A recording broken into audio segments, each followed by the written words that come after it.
কখনো কি এমন হয়েছে যে সে আপনাকে এমনভাবে জড়িয়ে ধরেছে যে আপনার হৃৎস্পন্দন বেড়ে গেছে, কিন্তু তবুও আপনি এটা ভাবতে থেকেছেন যে আপনি তার উপর কোনো প্রভাব ফেলতে পারলেন কিনা? যদি বলি, সেই এক মুহূর্তের সঠিক প্রতিক্রিয়া তাকে কয়েকদিন ধরে আপনার কথা ভাবতে বাধ্য করতে পারে। ভাবুন তো, সে ঝুঁকে আপনাকে জড়িয়ে ধরল। এটা শুধু শারীরিক স্পর্শ নয়, এটা একটা নীরব ভাষা। সেই মুহূর্তে আপনার শরীর আপনার কথার চেয়েও অনেক বেশি কথা বলে। বেশিরভাগ ছেলে এই সুযোগটা নষ্ট করে দেয়। তারা হয় ঘাবড়ে যায়, না হয় এটাকে এমনভাবে নেয় যেন বন্ধুর সাথে আলিঙ্গন করছে। কিন্তু আসলে এটাই আপনার মুহূর্ত। আর আপনি যদি এটাকে সঠিকভাবে শান্ত এবং শক্তিশালী ভঙ্গিতে সামলাতে পারেন, তবে আপনি তার স্মৃতিতে থেকে যাবেন। মুহূর্তটা নিজের করে নিন। 1. তার শক্তি অনুভব করুন। প্রথমে তার জড়িয়ে ধরার ধরনটা খেয়াল করুন। এটা কি ছোট আর আনুষ্ঠানিক, নাকি দীর্ঘ আর উষ্ণ? যদি সে আপনাকে কিছুক্ষণ ধরে শক্ত করে ধরে রাখে, তবে এটা একটা ইশারা। 2. থামুন। স্টোইসিজম আমাদের শেখায় তাড়াতাড়ি প্রতিক্রিয়া দেবেন না, শুধু মনোযোগ দিয়ে দেখুন এবং অনুভব করুন। তাই সাথে সাথে শক্ত করে জড়িয়ে ধরার বদলে এক মুহূর্তের জন্য থামুন। একটা গভীর শ্বাস নিন। তাকে অনুভব করতে দিন যে আপনি শান্ত, শক্তিশালী এবং এই মুহূর্তে পুরোপুরি উপস্থিত। এই ছোট্ট বিরতিটা একটা রহস্য তৈরি করে। এটা তাকে বোঝায় যে আপনার নিজের গুরুত্ব জানা আছে, তাই আপনার কোনো তাড়াহুড়ো নেই। 3. সচেতনভাবে জড়িয়ে ধরুন। এবার তাকে জড়িয়ে ধরুন, তবে বুঝে শুনে। খুব শক্তও না, খুব আলগাও না।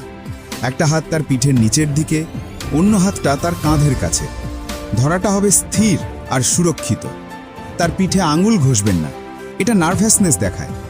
বরং এমনভাবে ধরুন যেন আপনি বলছেন, আমি তোমাকে দেখছি। তাকে আপনার নিয়ন্ত্রণ অনুভব করতে দিন, আপনার অস্থিরতা নয়। এটাই ছেলে আর পুরুষের পার্থক্য গড়ে তোলে। 4. আঁকড়ে থাকা। এবার আসল মোচড়।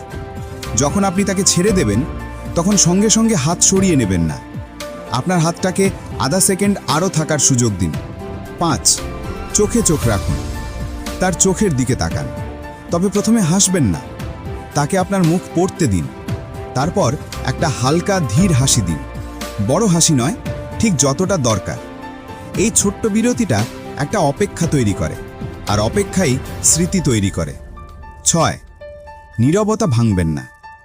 জড়িয়ে ধরার পর সঙ্গে সঙ্গে কথা বলা শুরু করবেন না। সঠিকভাবে ব্যবহার করা নীরবতা খুব শক্তিশালী হয়। যদি কিছু বলতেই হয়, তবে শুধু কার্যকরী কথাটাই বলুন। যেমন, তোমার সাথে দেখা করে ভালো লাগলো। শান্ত আর স্থির স্বরে। এটা অনেক কথা বলার চেয়েও গভীর প্রভাব ফেলে। আপনি তাকে প্রভাবিত করার চেষ্টা করছেন না, আপনি আপনার শক্তিকে কথা বলতে দিচ্ছেন। আর এটাই অবিস্মরণীয় করে তোলে। প্রতিবার যখন তার সাথে দেখা হবে, এই উপস্থিতি ধরে রাখুন। সে আপনার শক্তিকে শান্তি, নিরাপত্তা আর গভীরতার সাথে মেলাতে শুরু করবে।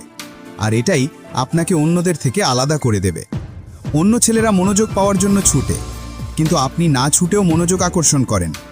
স্টোইসিজম আপনাকে এই দ্রুতগতির পৃথিবীতে স্থির থাকার ক্ষমতা দেয়।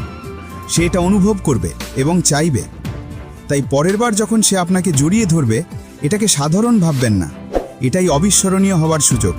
বাহ্যিক চাকচিক্য দিয়ে নয়, বরং আপনার উপস্থিতি দিয়ে। সবচেয়ে গভীর স্মৃতিগুলো চিৎকার করে না, সেগুলো শুধু অনুভূত হয়।